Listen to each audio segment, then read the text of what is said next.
Mothers, I have never met a mother who didn't suffer from guilt. The guilt of feeling inadequate.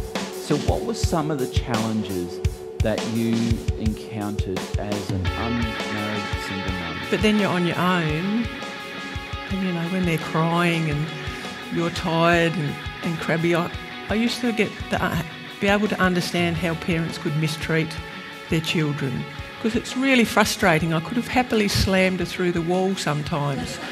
But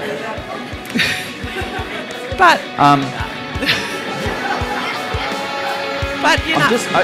I just want to point out, this one I want to talk about the different shapes of mothers.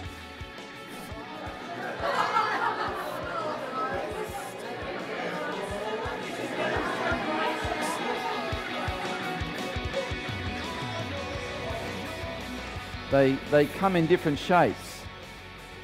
Not what you think, I mean, but I'll explain in a moment.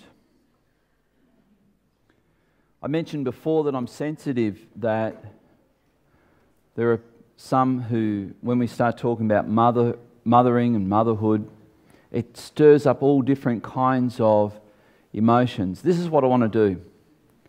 And I'm mindful of the fact that some people look at Christians and they look at you and us and they think, well, it's all right for you. You guys have got it all together.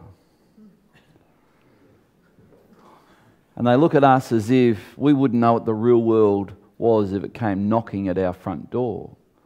Like, we don't know what real life is like. And I want people to hear three things this morning, and I'm going to explore this. Firstly, I think in life generally we have to understand what the ideal looks like. So I want to talk about that in a moment. Then I actually want to look at what shapes women into mothers. And then I want to look at reality. What actually happens and what can actually happen in the life of a woman who becomes a mother, and how all too frequently reality does not correspond to the ideal. And then I want to look at what's possible, and that's where we're going this morning. So we're going to start off with the biblical ideal of a mother. The biblical ideal of a mother. And we start where the Bible starts when it introduces mother. In fact, the word name, Eve, means mother of all living. And it says this, then the man, and the Hebrew word for man is Adam, said, this at last is bone of my bones and flesh of my flesh. She shall be called woman because she was taken out of man. Therefore, a man shall leave his father and his mother and hold fast to his wife, and they shall become one flesh. So I want you to notice something here. We have a woman by the name of, given the name Eve, and Eve goes from being a single woman at the start of the day to becoming a married woman at the end of the day, and then as we read on in the text, she becomes a mother. The mother of all living was her name. And here's the biblical ideal of a mother. The first thing we notice about Eve, and I want particularly young women to hear this, because we live in a culture that does not support or endorse this concept. In fact, I'm going to use a word that for many young ears is going to sound completely foreign, almost like another language.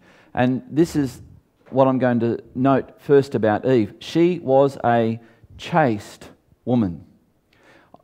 If you're not real good with spelling, you're going to think that Adam was running after her. That's not what this chaste... He might have been. But chaste with a T means that she had not given herself to another man or to a man sexually before being married. And I just reinforce this is the ideal. And I say this is the ideal because there are some young people who grow up in church, and you did leave out one topic. You said religion, politics, money. You left out sex. We don't talk about sex. And here's the problem. We have teenage people who call themselves Christians, and they have no understanding of what the Bible says about sex. When we don't talk about sex in church, which we don't talk a whole lot about sex, we tend not to.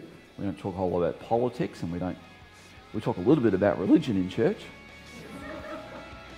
The problem is young people don't understand what the Bible says about sexual activity. And I wonder if there's a whole bunch of young girls who think their parents and pastors frown on sex is because, well, if you do it, you might get pregnant. If that's what you think we're saying, you are wrong with a capital W. That is not why we say sex is the domain of marriage.